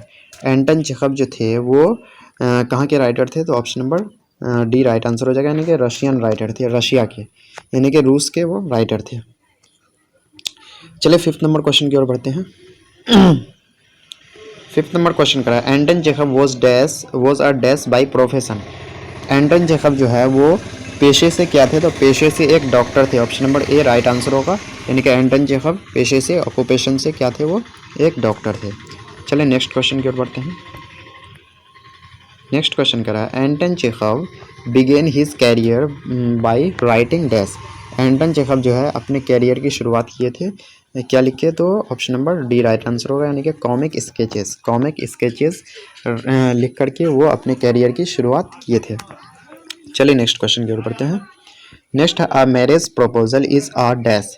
A marriage proposal एक क्या है? तो एक कॉमेडी या फिर इसको ड्रामा बोल सकते हैं, जो भी ऑप्शन में रहेगा उसको आपको टिक लगाना है, यानी कि अ मैरिज प्रपोजल क्या है? एक कॉमेडी है या फिर ड्रामा है। चलिए नेक्स्ट क्वेश्चन की ओर बढ़ते हैं। नेक्स्ट क्वेश्चन है, dash was a dramatist and short story writer of Russia. कौन जो है रशिया का एक ड्रामाटिस्ट है और शॉर्ट स्टोरी राइटर है? तो यहाँ पे राइट आंसर हो जाएगा ऑप्शन नंबर ए, यानी कि एंटन चेखव जो है वो कहाँ के थे? रशिया के थे, और ड्रामाटिस्ट भी थे, ड्रामा भी लिखते थे, और शॉर्ट स्टोरी राइटर भी थे। चलिए नेक्स्ट क्वेश्चन की ओर बढ़ते हैं।